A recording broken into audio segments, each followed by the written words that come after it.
ఇలా చెప్పా పెట్టకుండా వెళ్తే వాళ్ళు కంగారు పడరా? వాళ్ళు నీకు అమ్మా నాన్నలే కదా? అవును. ఎందుకో నాకు అనుమానం వచ్చింది. అదేంటి? అవును, అనుకోకుండా కన్న కూతురు సడన్ గా ఇంటికి వస్తే కంగారు పడతారా?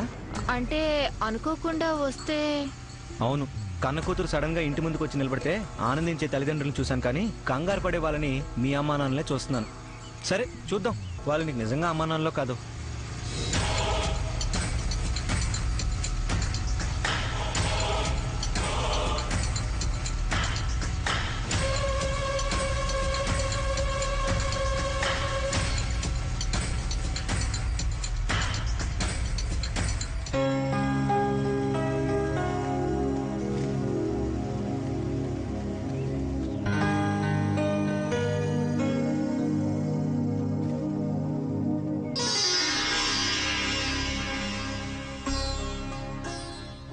ఏమే అల్వేలు, త్వరగా రావే, ఎవరొచ్చారో చూడు. వస్తున్నాను. రండి అల్లుడు గారు రండి. ఎలా ఉన్నారు బాబు? బాగున్నా మావయ్య.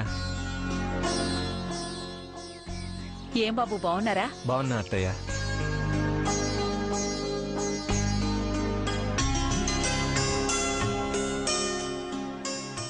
వాళ్ళ ఆనందం చూస్తుంటే నీ సొంత తల్లిదండ్రులే అని ప్రూవ్ అయిపోయింది. ఎలా ఉన్నారు బాబు? నాకేమండి, మీ అమ్మాయి బాగుంటే నేను బాగున్నట్టే, మీ అమ్మాయి సంతోషంగా ఉంటే నేను సంతోషంగా ఉన్నట్టే. ఏం గిరిజా? రండి బాబు కూర్చోండి.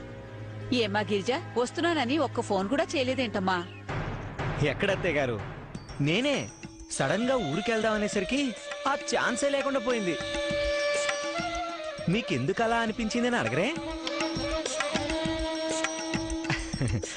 మీరు అడగర్లేండి, నేనే చెప్తాను. విషయం ఏంటంటే మొన్నెందుకో మీరిద్దరూ నా కల్లోకొచ్చారు మావయ్య గారు.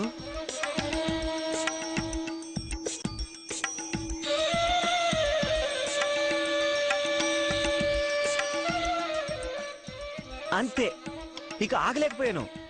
ఎప్పుడెప్పుడు మిమ్మల్ని చూస్తానా అని ఒకటే టెన్షన్.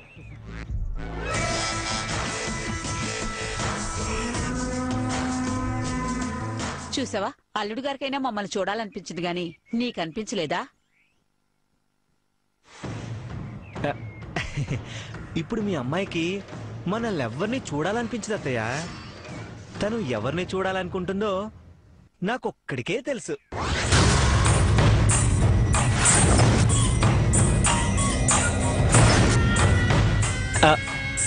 చెప్పనా?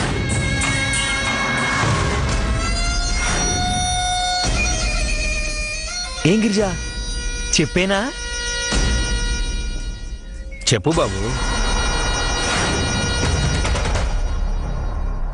చెప్పేస్తున్నా చెప్పేస్తున్నా త్వరగా చెప్పు బాబు.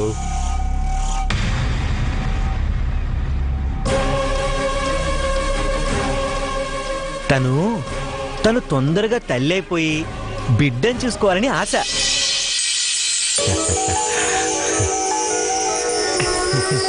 కదా గిరిజా? అవును.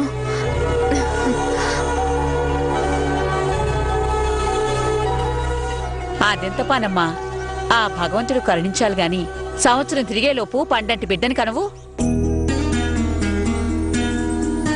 కరుణించాల్సింది భగవంతుడు కాదత్తయ్య,